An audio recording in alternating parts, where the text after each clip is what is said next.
Welcome to part 2 of Sfarim Wisoprim. Last week we did part 1 between Sfard and Ashkenaz, bein Sfard la Ashkenaz, and it is very fundamental idea. I'll give a brief overview this class and we will continue. Here we have the different topics that we did speak about last time. And that is a fundamental difference between Sfard and Ashkenaz in a nutshell. In Sfard, the idea is to get to the Psak Halacha. We do have the Gemara. Perhaps the Gemara is for those who have time to delve into the Gemara. But the bottom line is we have to know how to live as a Jew. And we're going back to the time of the Gaonim, which is approximately from the year 500 to 1000. You have to realize at that time they did not yet have a Shulchan Aruch like we have. So the idea was to get to the halacha. That is the main thing. You could rely on authority. You could rely on those people who have a deep understanding in the Gemara, and that's fine. However, in Ashkenaz is a different hashkafa, and that is that the very fact that a person is involved with the Gemara itself, the text of the Gemara, that itself is something which is so wonderful and appreciated by HaKadosh Baruch Hu, by Hashem. So it, and it's mentioned in the Maharal Mi Prague. We're not going to give the text here, but the Maharal Mi Prague says something fascinating, that even if a person comes to the, so to say, the wrong conclusion, but he did it based on the Gemara, and he himself is somebody who is very well versed in Gemara, HaKadosh Baruch Hu likes that better than somebody who couldn't care less about what it says in the Gemara, is not interested in opening the Gemara, and just goes ahead and asks someone what the halacha is. So that is the Ashkenaz way of looking at things, and we could also understand, of course, that it developed through the ages, and there's some merging between Ashkenaz and Sfard today. However, we could understand this also with the concept that in Ashkenaz, when we say Ashkenaz, Germany, France, or nowadays in different places, in the majority of the United States is also Ashkenaz, the yeshivas that we have. So the stress there is not so much to receive smicha. That's not the goal.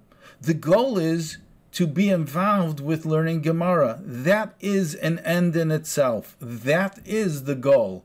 Therefore, you would see in different yeshivas, and that the fact someone doesn't have smicha, no big deal. That doesn't preclude that the person is not a Talmid Chacham. I think, if I'm not mistaken, that the Chafetz Chaim didn't have smicha. Does that mean that he wasn't a Talmid Chacham? No. And the Chafetz Chaim himself, he wrote the Mishnah Brura, which is a form of Shulchan Aruch. So that is the attitude. In Spain, we have something completely different. It's get down and find out what the halacha is. So last week we spoke about this idea, and we're going to answer a few questions based on that difference between Ashkenaz and Sfard. We're going to delve more into it this week, and we will tackle the following issues. Why, during the time of the Gaonim, that in Sfard and Southern Africa, which means Spain and North Africa in general, that's Sfard, we do not find that there were Shilos Tshuvas to the Gaonim. The Gaonim were in Bavel. So why is that? Why is that the case? We also mentioned the Maharam Mi Rutenberg. Let's take a look and see if we could find out. We get a Wikipedia about the Maharam Mi Rutenberg. And, okay, we're typing in Hebrew already. So let's go ahead. Maharam Mi Rutenberg. And let's see what we have over here. Okay. So the Maharam Mirutenberg, and he was the Gadol Hadar. He was the authority in Ashkenaz, in Germany.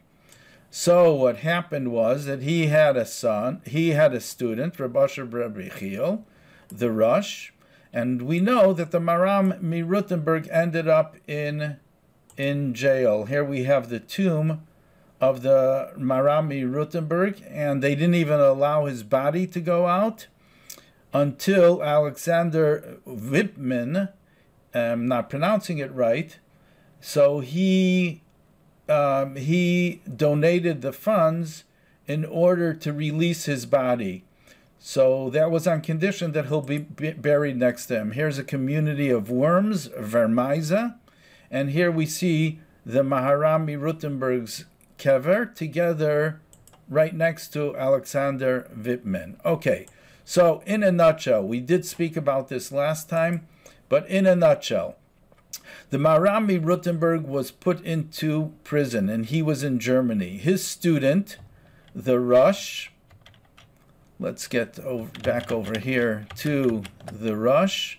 His student, Reb Asher Breb Yechiel, he saw the writing on the wall, and he fled to Spain.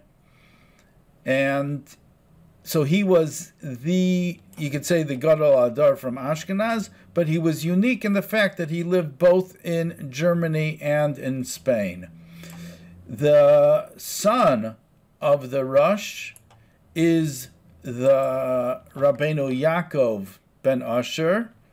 He was the Balaturim, Rabbi Yaakov ben Asher, who's the Balaturim. He's the one who wrote what we call the Tur Shulchan Aruch, not to confuse with the Shulchan Aruch itself. And he was born in Ashkenaz together with his father. He migrated to Spain, and he himself was not a pulpit rabbi. However, he was very much into writing the Sfarim and working on the Sfarim of his father, and he's the one who wrote the Tur Shulchan Aruch, which is divided into Arba Turim, which is Arachayim Tur. Tur means a row. That's based off what it says in Parshas Tetzaveh, the rows of the Choshen Mishpat. So we have the Arachayim, we have the Yeredeya, and Even Ezer, and Choshen Mishpat.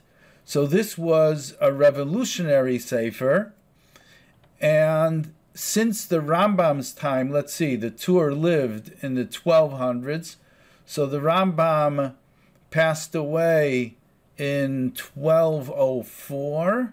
So this is around 100 years later. So you had the Mishnah Torah of the Rambam, and then came the Tur. The same way that the Tur is categorized, that's the same way that the Beis Yosef, years later in the 1500s, he categorized his Shulchan Aruch, and that's what basically we use today. Everything is based off the Beis Yosef, no pun intended, the Beis Yosef's, everything is based off the Beis Yosef's Shulchan Aruch. However, this is where it started from, the categorization from Rabbi Yaakov, who was the son of Asher. So let's go back here.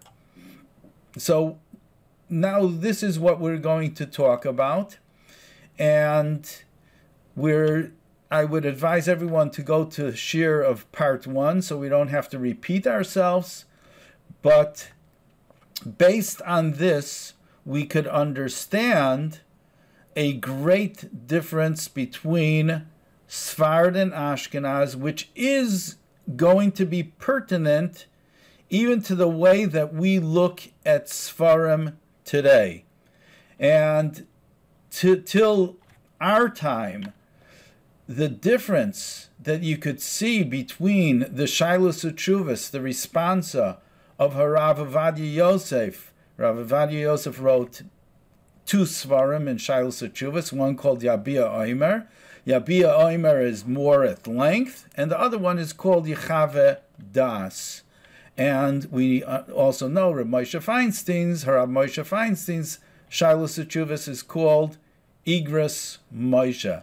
So we're going to see the difference between the two. So let me sum it up. The difference between, and I'm going to repeat myself often, and I hope you get the idea.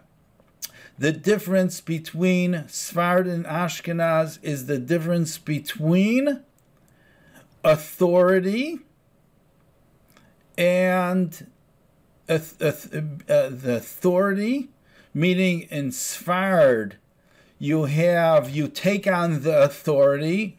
Let's say there are four different ways of halacha, not ways of halacha, but four different evolutions of halacha, you could say, starting off with the Rif, which is on the back of the Gemara, then the Mishnah Torah of the Rambam, then the Tur Shulchan Aruch, and finally the Beis Yosef. And afterwards we have other Sfarim, like we have the Levush wrote a type of Shulchan Aruch, and we have the Aruch HaShulchan, and we have the Alter Rebbe Shulchan Aruch, and we have Mishnah Brura. So, but basically these are the four up to the time of the Beis Yosef, who was in the 1500s. So it's interesting to note that all four are coming from Sfard, and we'll talk about that. However, back to the fundamental difference. In Sfard, it's important the authority. If the Rambam says something, we accept it. Why do we accept it? Because it's the Rambam who said it. If the Rif said something, the Rif is before the Rambam, the Rif was the teacher, the Rif was the teacher of the Rimagash. The Rimagash was the Rebbe of Rabbeinu Maimon. Rabbeinu Maimon was the Rebbe of his son, the Rambam. So you have a direct connection. So if the Rif said something, authority prevails. Authority is important.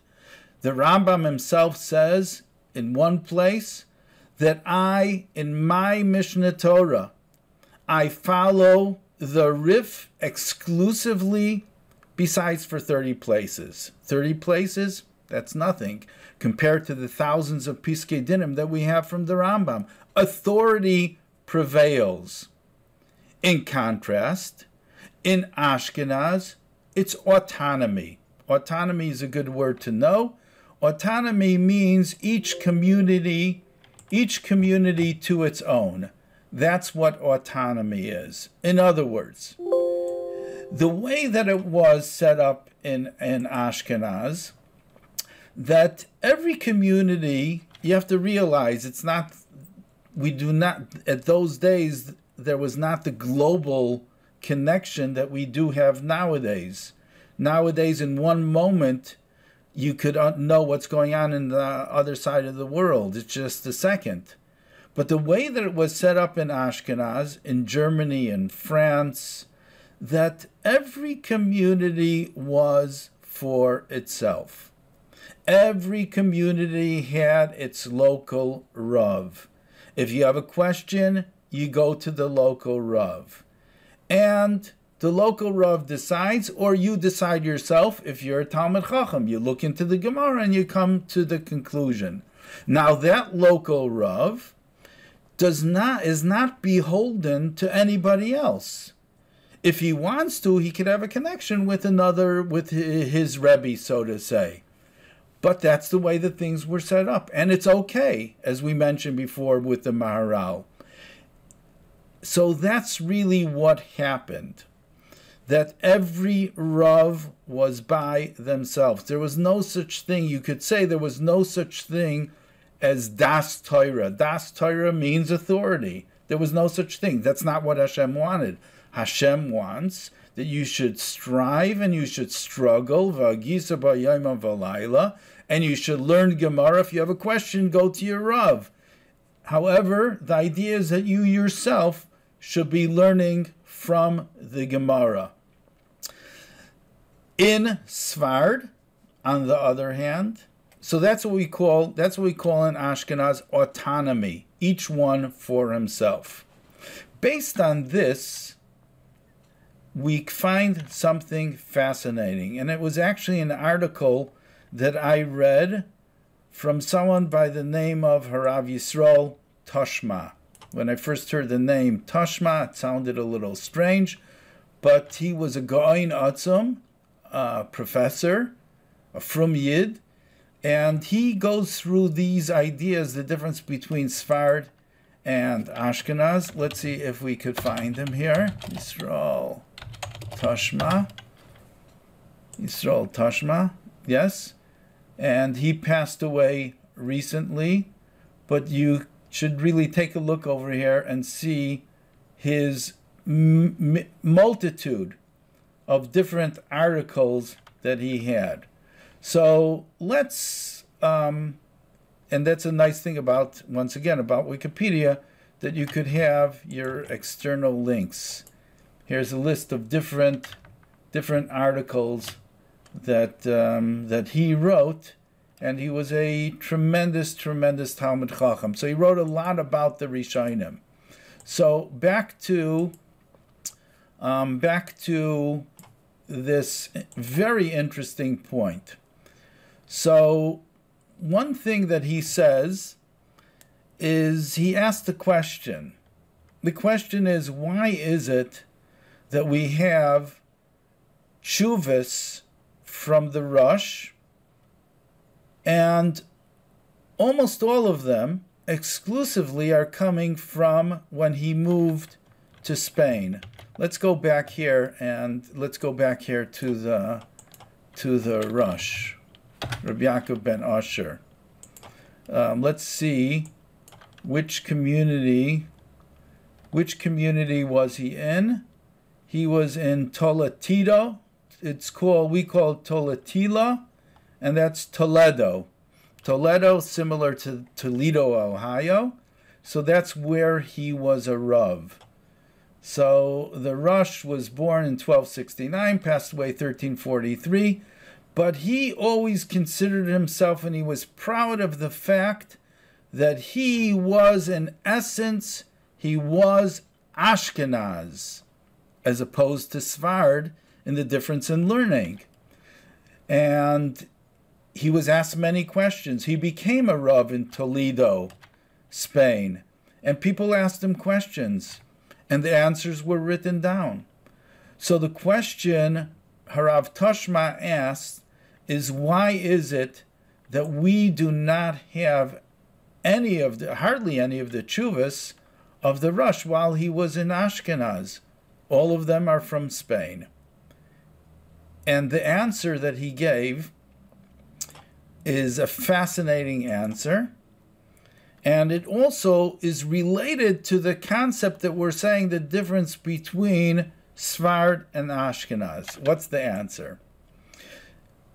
Rabbi Yaakov, the son of Asher, the Balaturim, he was the one who actually organized all the different Sfarim of his father, the Rosh. The Rosh we have, let me bring up, hopefully we could do this. Let me bring up in Eitzer HaChachma, just Gemara. Let's see if we can get it here. Talmud Bavli. Okay. Let's see. We have Talmud Bavli. Let's see. Frankfurt the Mayan. Let's see a different edition. Well, here you have the Vilna edition. So I'm clicking here, and let's say we have on Brachas. Okay, so I'm bringing up Brachas, and hopefully we'll have also, we do not have this. I thought we would have also. So here's a typical daf of the Gemara. We all know, we're all familiar with that. But in the back of the Gemara, you have the Rif, and next time I'll be a little more prepared. You have the Rif, and you have the Rush, the Piskei Harash. So what the Piskei Harash is something similar to the Rif, but the Rif wrote Bekitzer, the Gemara, it's called Talmud Katan, and he gave you the halacha. Now the Rush comes along and says, well, the Rif is from Sfard, and there's a lot of things, a lot of Gedolei Yisrael who lived after the Rif. So let me put in many of the different opinions of the Gedolei Ashkenaz in back of the Gemara. And that is Piskei Harash. Now who's the one? There's also Kitzer Piskei Harash. So who is the one who organized everything? It was none other than his son, Reb Yaakov, the son of the Rif, of the Rush. Now, besides for Piskei Harash in back of the Gemara, you also have Shailas Uchuvas. You have responsa from the Rush. And who was the one? Rabbi Tashma tells us that who was the one who organized the Shailas Uchuvas. I don't want to get off on a tangent, even though I do. But by the way, there was also someone who came along. You could look this up somewhere. Someone came along and said, well, I found a new Shailas Uchuvas of the Rush, and it's called B'samim Reish. Reish is like Rush. But the conclusion is, the consensus is that that was a forgery by Shaul Berlin. And it's a very, very fascinating episode. But we're not talking about these Shailas Uchuvas. We're talking about Shailas Uchuvas Harash. So who was the one who put this together? Shailas Uchuvas Harash. Let's see, Asher ben Yechiel. There we go. Shailas Uchuvas Harash. Who is the one who put this together? And by the way, it's interesting that it's divided by klal. This is unusual in Shailas Uchuvas Sfarim. But the answer to the question is, who's the one who put it together? The one who loved to categorize things, the one who loved organizing Piskei Harash in back of the Gemara, none other than the son of the Rush himself, who is Reb Yaakov ben Harash. So here we have the Shailas Uchuvas of the Rush. We have all the different klalim. And you could see going through here and also looking at the manuscripts that almost all, if not all, these questions were asked from people in Spain. Why don't we have any of the Chuvas of the Rush when he was in Germany? So that is the question. The answer to the question is back to what we were saying beforehand. The difference between Sfard and Ashkenaz. Autonomy or authority. So here's how it works. The Rush, while he was in Ashkenaz, while he was in Germany, people asked him questions. He definitely was the Gadol. He saw the writing on the wall that what happened to his Rebbe, the Marami Rutenberg, and he fled. So there's no doubt about it that people, and many people, asked the Rush questions. However, you have to realize that those days was before the printing press, before we had copies, before it was easy to copy things. So let's think about it. Okay, the printing press was in the end of the 1400s. His name is Gutenberg, the Gutenberg printing press, and the Rush was before that. So someone asked the Rush a question from his local community, or someone from a different community asked the question and writes down the question to him. Now the Rosh is writing the answer. So he finds somebody to send off the answer, to deliver the answer that he wrote, and he doesn't have a copy of that. Why doesn't he have a copy of it? Because it would take a lot more time. And why should he write another copy? And to hire someone to make another copy, or to ask someone to make a copy of what he wrote, the reason it wasn't done, because it wasn't important to him. Why wasn't it important? Because he's Ashkenaz. Somebody asks a question, you go try to figure it out yourself. If not, you go to your local authority, but it's not something that he wanted to preserve. It's not something that he felt necessary to preserve. If you look at the Shailas Uchuvas before a certain period of time, they came mainly from the Go'onim, and they came from Sfard. It was very, very unusual to have Shailas Uchuvas from Ashkenaz. It wasn't important to them. Actually, the Marami Rutenberg, who is definitely Ashkenaz, had Shailas Uchuvas, but that is a breakthrough, and his students came to him in prison. He even wrote Shailas Uchuvas in prison, but it's unusual. You have the Rashba with thousands of Shailas Uchuvas. The Rashba, Rav Shlomo ibn Aderes, is definitely Sfard. All these people, this was the thing, because Shailas Uchuvas means it's authority. If it's authority, it's something to be preserved for future generations. Ashkenaz? No. We're sitting in our own yeshiva.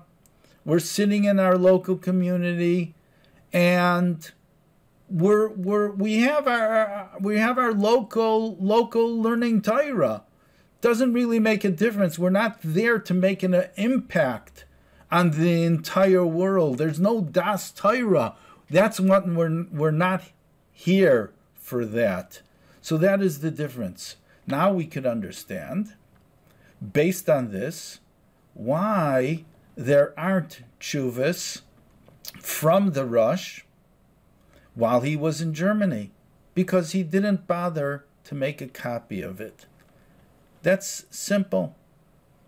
However, Rabbi Yaakov, his son, when he came to Spain, at that point is when he started to organize everything. If I'm not mistaken, at that point he did Piskei Rosh. It could be that I'm mistaken, but he also did Shailas Uchuvas he put together, and he did his own sefer, the Tur, and the Tur was Shulchan Aruch, often quoting his father. So his father did play a major role. We're soon going to get back to Rabbi Yaakov ben Asher.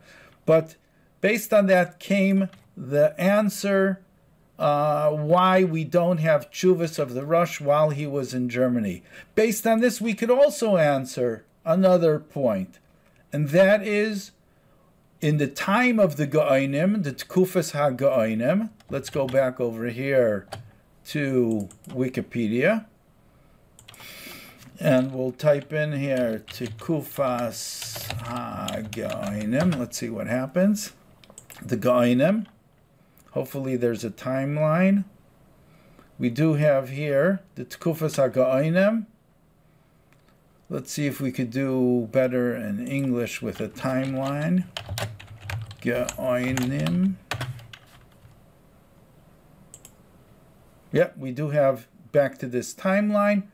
So why is it in the Tkufa of the Go'onim, which we said is around 500 to 1000, that in the Geniza in Kahir, in Cairo, we find many, many different tshuvas of the Go'onim, but exclusively to people in Bavel and in Sfardim.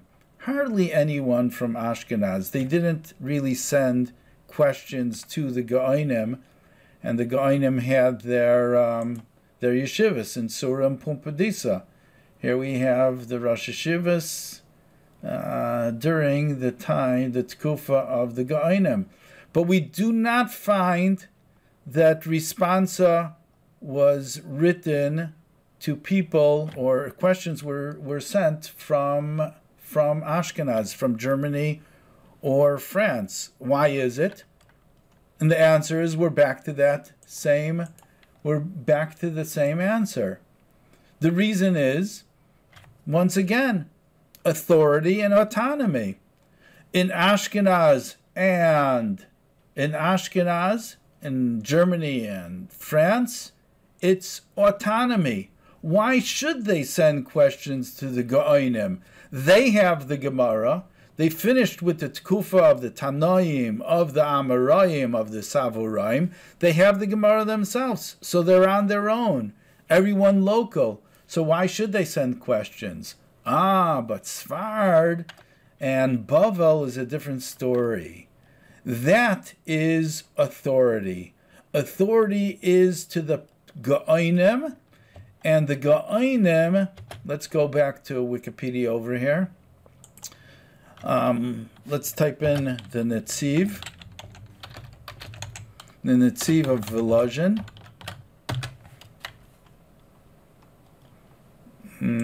Let's see what we could do. Netziv Volozhin. Here we go. The Netziv Reb Naftali Tzvi Yehuda Berlin. So let me just talk a little about him, and it has to do with the Go'onim. So he was the Rosh Hashiva of Volozhin, Naftali Tzvi Yehuda Berlin. By the way, we have the Berlin, the last name. You have Meir Berlin, and you have actually the Bar Ilan in Israel. The Bar Ilan University is named after his son. And his son, when he moved to Eretz Yisrael, he changed his name, and it became Bar Ilan. But actually his name was Berlin. Anyways, back to this. The Netziv wrote a sefer, and that's called Hamek Shaila. Now, Hamek Shaila is, here we go. Hamek Shaila is a commentary on the She'iltais, a Gaonic work of halacha by Achai Goin. Now, when we say Achai Goin, he lived in the 8th century, in the Tkuf of the Goinim, but he was not the Reish Mesivta. So he was unusual and he was famous, and it's called the She'iltas. Now, the Hamek Sha'ela that he wrote, let's bring up Eitzer HaChachma. Hamek She'ela is the She'iltis, Rav Naftali Tzvi Yehuda Berlin. Okay. So we have here the Hamek She'ela. Let's go to a later edition. Moised Harav Kook in Vayikra. So interesting, you should try to really look up. It's divided according to the parsha, and it's very, very interesting. Of course, it's written in Aramaic. She'ilta, here is the question, and it's very, very interesting questions, and it was written in order to get people excited about learning Torah. Parsha divided according to the parsha of the week. So here we have the Hamek She'ela by the Netziv. Now, why am I bringing this up? Because in the introduction of the Hamek She'ela, let's go to Bereshis. Hopefully we're going to have it over here.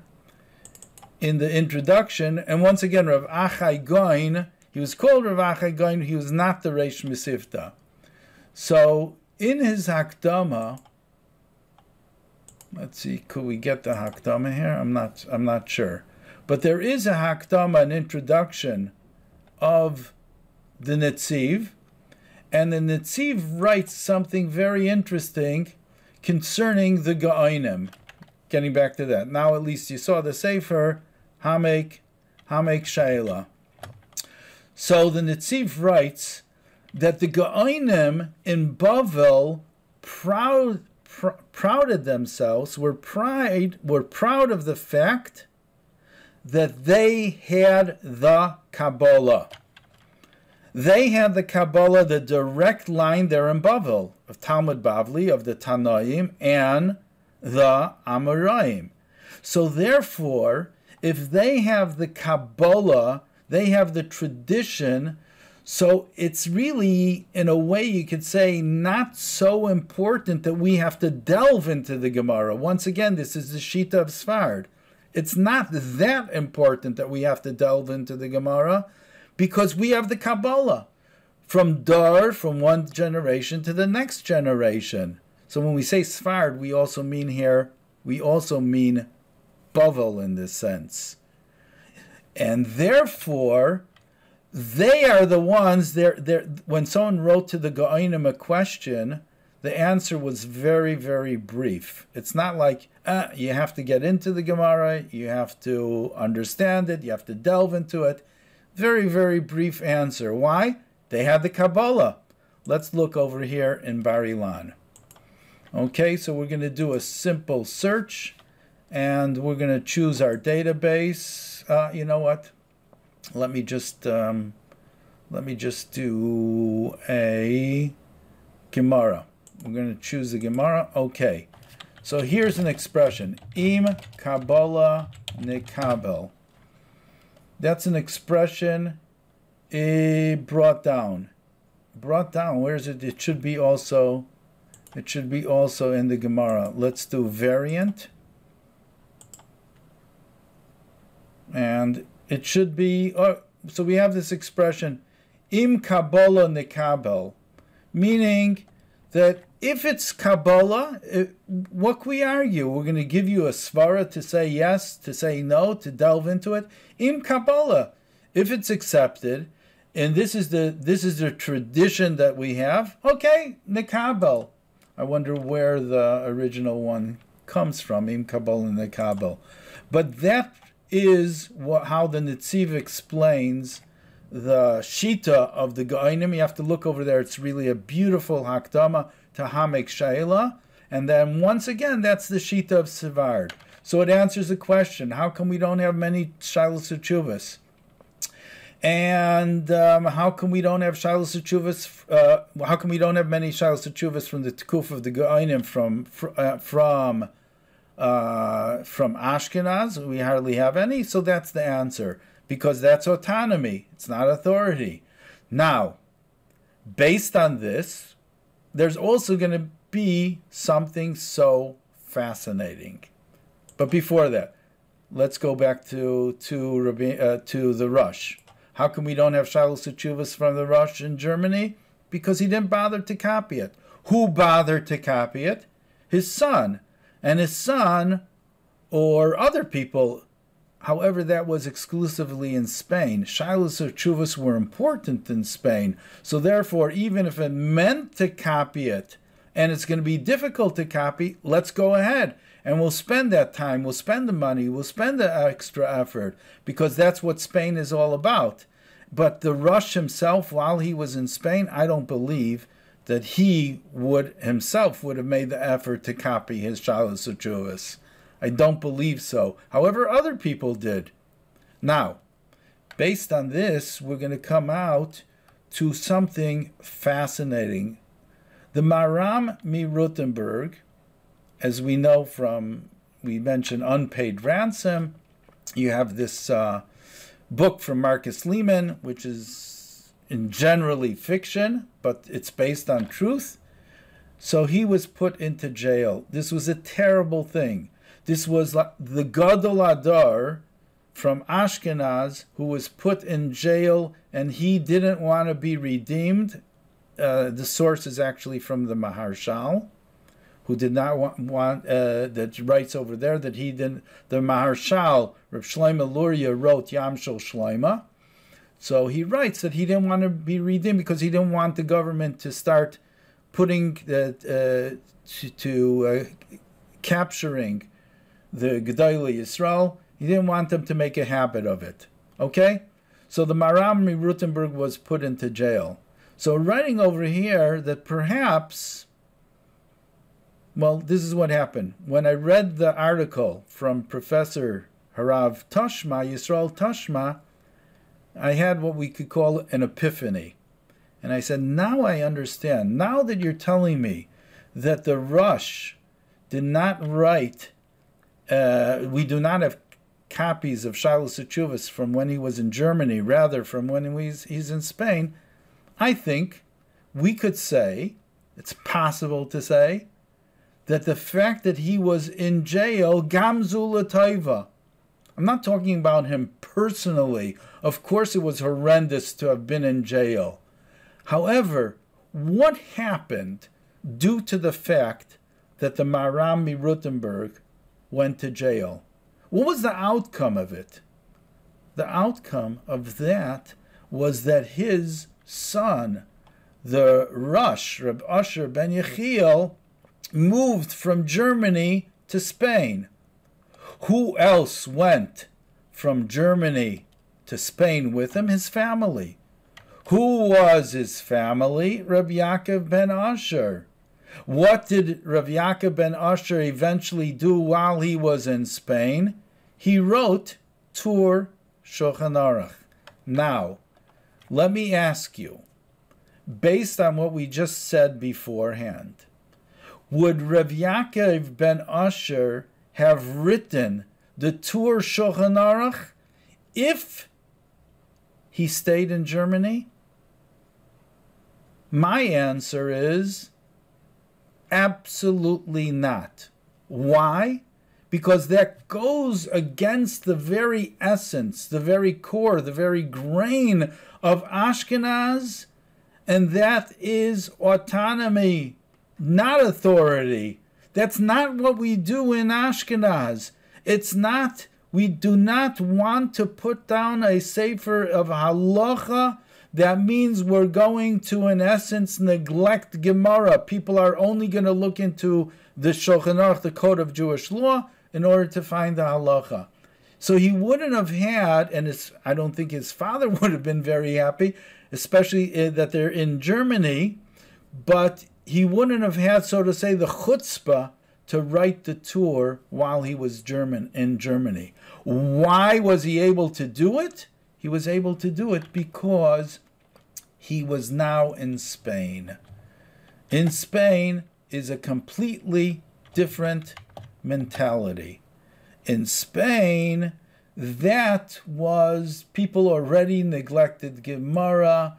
They needed a Shulchan Aruch, and the Tur Reb Yaakov found, a wonderful opportunity to write his Shulchan Aruch. And he organized Piskei HaRosh, and he did this Shulchan Aruch. Okay, so now we have a picture. So that explains why we could say Gamzu L'Taiva. If the Maharam was not put in jail, the Rosh would never have left Ashkenaz, would never have left Germany. If the Rosh would never have left Germany, Reb Yaakov would have stayed in Germany and not written the Tur. So because he moved to Sfard, the Tur was able to write a Shulchan Aruch.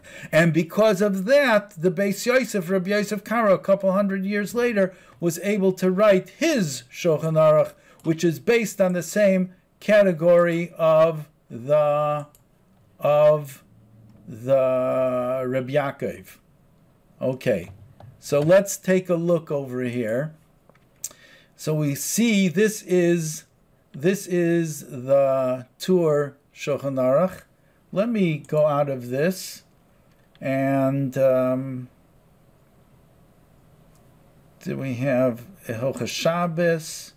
So if you're going to see, we're going to talk more about this when we get to the Tur. But you could see now we have plenty of mefarshim over here. Let's make this a little smaller. You have plenty of mefarshim, but this itself is the Tur. Here's Orach Chaim, Siman Reish Mem Beis, Hilchos Shabbos, and often he mentions his father's name. Now the Tur Shulchan Aruch is different. I'll just say it in a nutshell. Is different than the Shulchan Aruch of Rabbi Yosef Karo. In Tur, he's telling you all these different deis. In other words, he tells you many, many different opinions. And he says, you should know, well, my father says like this also. So what did he mean by that? I personally think he meant, I can't force you what to do. I'm Ashkenaz. I'm here in Sfard, so I'm doing like a compromise. So I'm telling you that here are the several opinions, and you choose what you want to based on your learning of Gemara. So that's really what the Tur was doing here. So in a way, it was a compromise or bridge between Gemara and Shulchan Aruch of the Beis Yosef. Shulchan Aruch, the Beis Yosef, he's just telling you, this is the halacha. No questions asked. This is the halacha. And if you want to know all the reasons, you go into the Beis Yosef. But that was the Tur. Okay, getting back to this, I want to share with you, let's go back over here. And I would like to share with you also, okay, so we went through everything. How can we have about Charles Chuvas, Gamzu Lataiva, the Rush, because that the Rabbi Yaakov ben Asher, he wrote the Tur Shulchan Aruch, which is not like which the Shulchan Aruch of Beis Yosef, Rabbi Yosef Kar was based on it, at least in the organization, but the core difference is that the Tur is, in essence, he's Sfard. In essence, he's Ashkenaz. So he gives many different opinions in his Tur Shulchan Aruch. Okay. By the way, all these different people that we're speaking about, we will have shiurim and go more in depth about it. But I hope you, at least you're getting the idea, the difference in Hashkafa and Psaktin between Ashkenaz and Sfard. I would like to continue and show you the difference till this very day.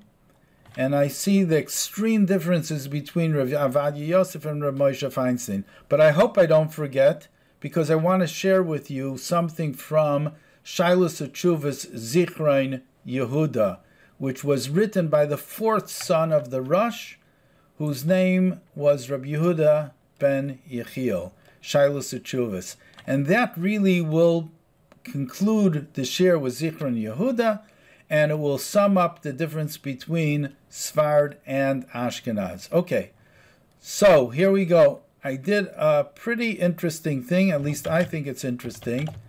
And let's go back over here to, we're talking about the difference between Sfard and Ashkenaz.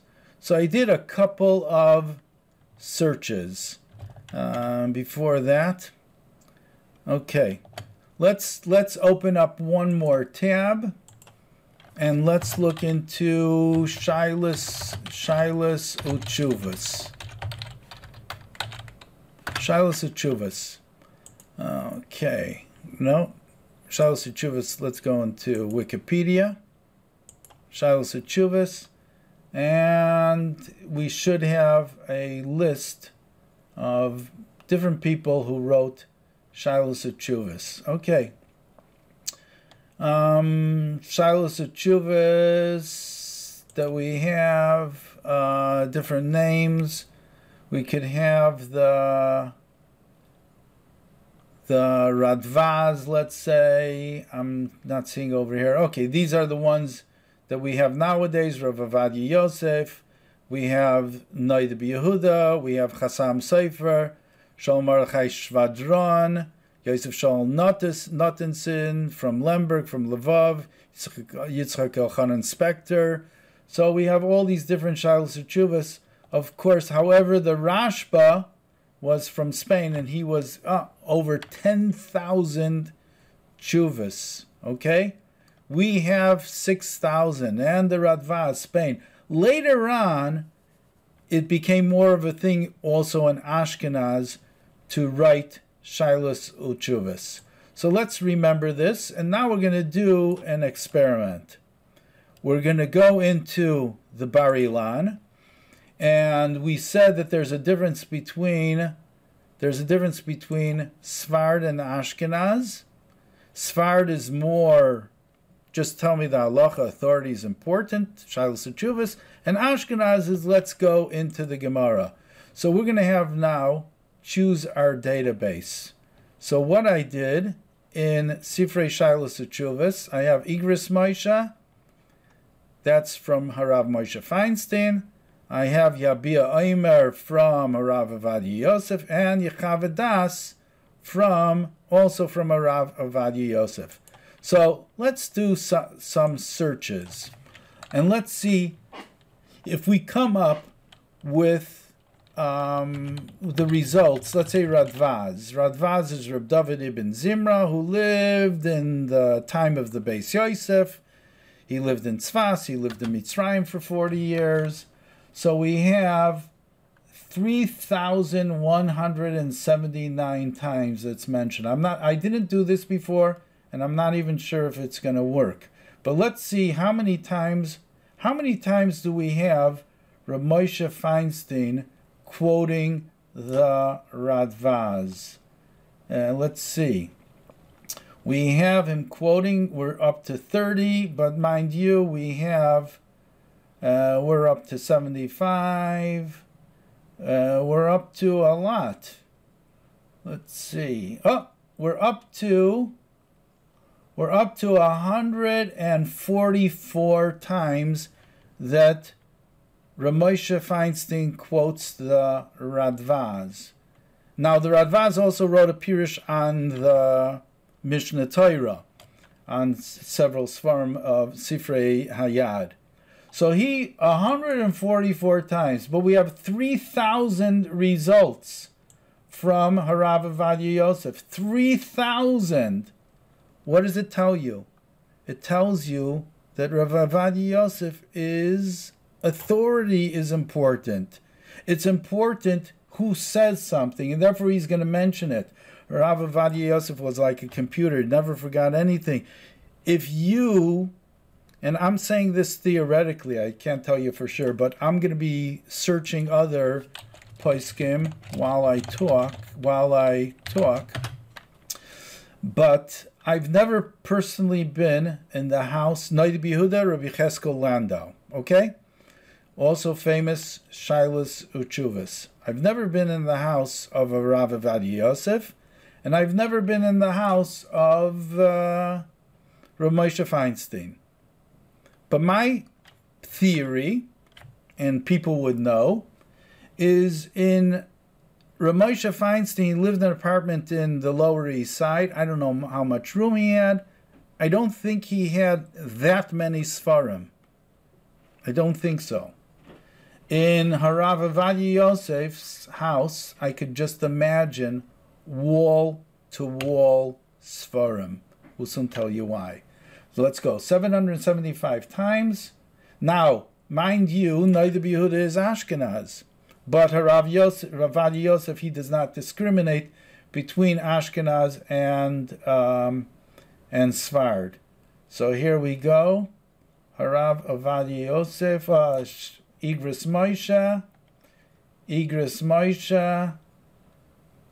12 times. Yabia Omer and Yechav Das. We go down to the bottom, over 770 times. Let's do a Chassam Sofer. I think you're getting, Chassam, I gotta spell it right. Chassam Sofer. I think you're getting the idea. Chassam Sofer. Let's see, total 1,281. And we go down, let's see, how many times is he quoting the Chassam Sofer? 12 times. The rest, boom. Look at all this. I'll just open up one. The Chassam Sofer says like this, Ukumash Kosev, and you're going to look into his tshuva, and you're going to see tons of different, many different svarim. This one says like this. He's quoting also Rav Menashe Klein, also known as Menashe HaKoten, who wrote Mishnah Halachis. Let's go over here, Mishnah Halachis.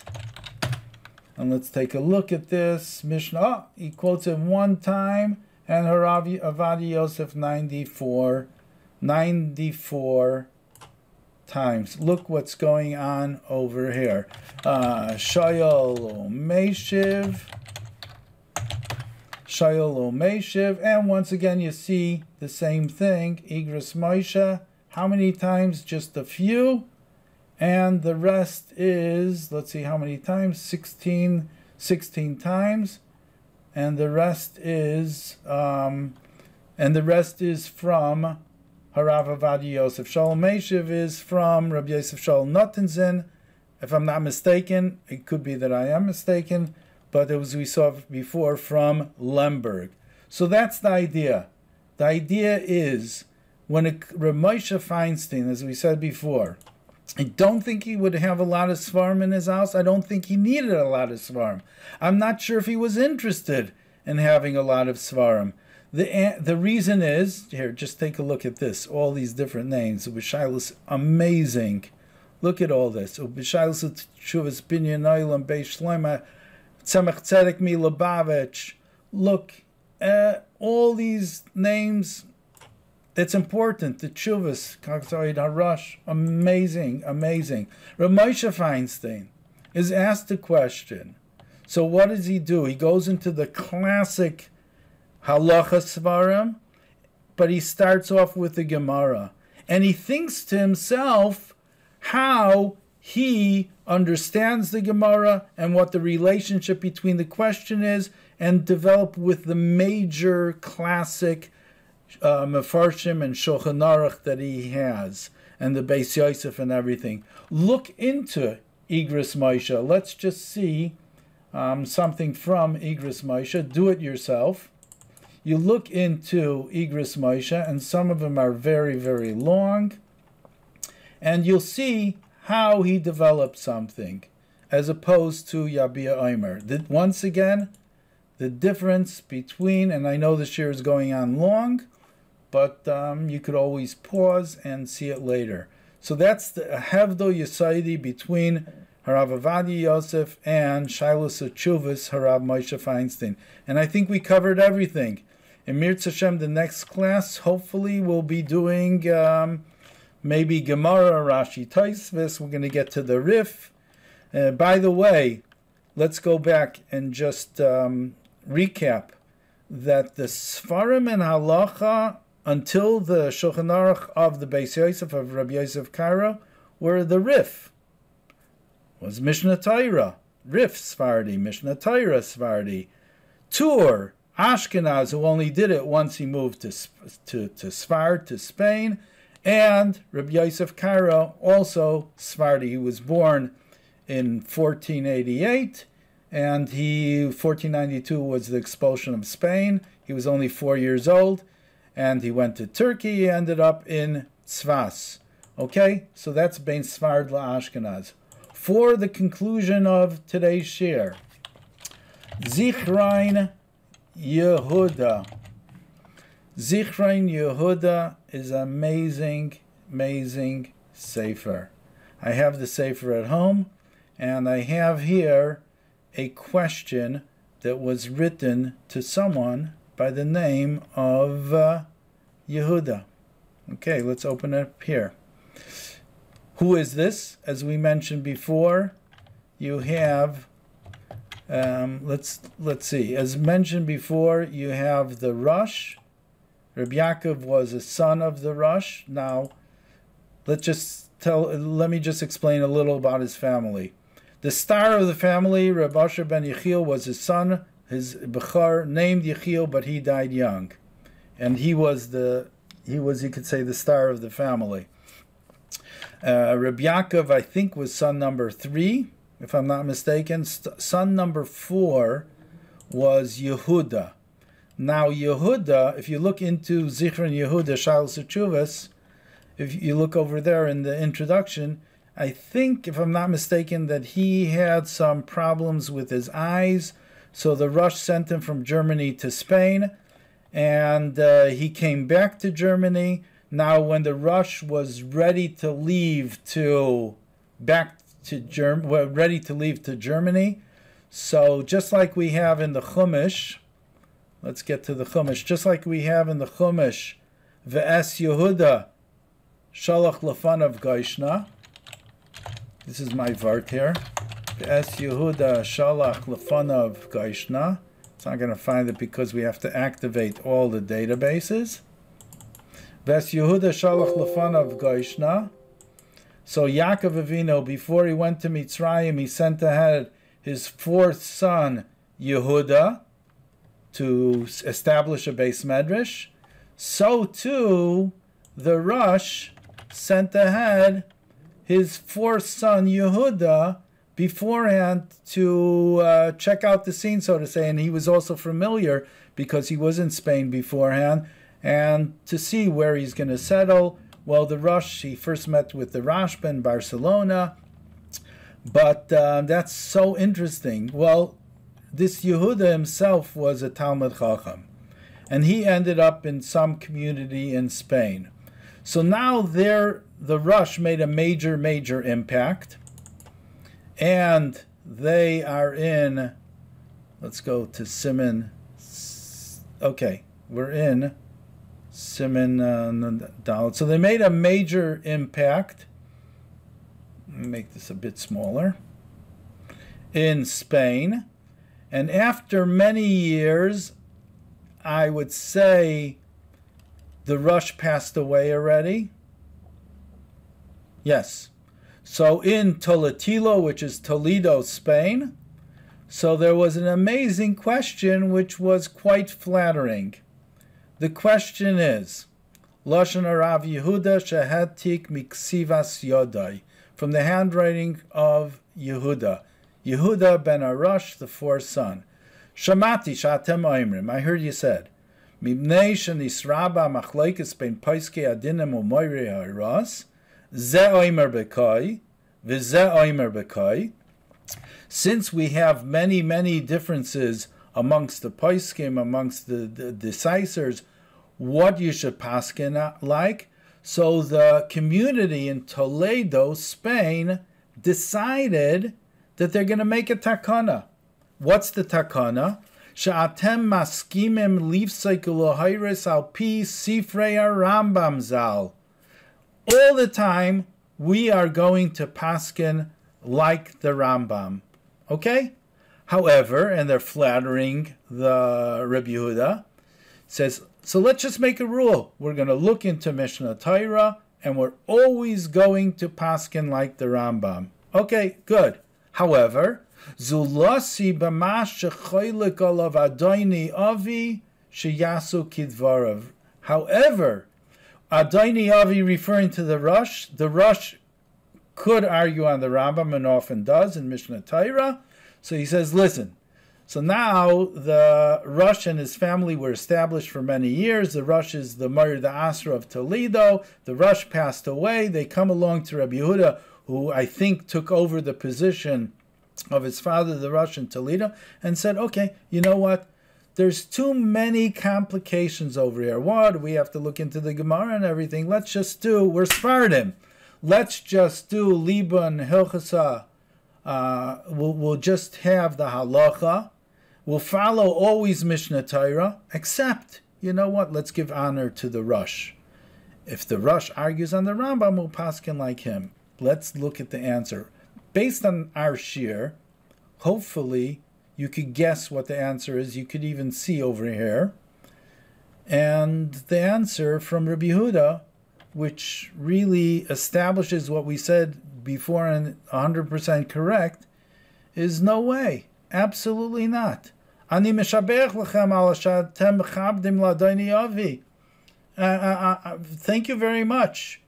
You're really pleasing me, or you're flattering me is a better word. You're flattering me that you're giving so much honor to my father. My father, the Rosh, should be held in higher esteem than the Rambam. Omnam nifleisi al shem tamach nisim roshechem ben harim gedalim. We can't do this. Ben Rambam uvein Ravid zal. Now, this we're going to have many shiurim in Mirza Shaman. What is he bringing in the Ravid? Well, this is the epitome, the difference between Ashkenaz and Sfard, you could say Sfard is the Rambam, derived from Provence. However, he represents Ashkenaz. Okay? V'rabim asher esigo al Rabbeinu. Al Rabbeinu. Let's see if we could get it here. B'chayav v'achra v'eich loy tira milias nechvim b'gachalasam shakitzasan akitzas akrav u'lechishasan lechishas sarav. Okay, I'll tell you basically what the answer is. He says, I love to do it, but you know what? My father, if you're saying that you're going to paskin like my father, the Rosh, let's think. My father's Ashkenaz. I'm also Ashkenaz. My father never became Ois Ashkenaz. He always remained Ashkenaz. So my father would never have agreed to such a thing. He would never have agreed to paskening because of authority.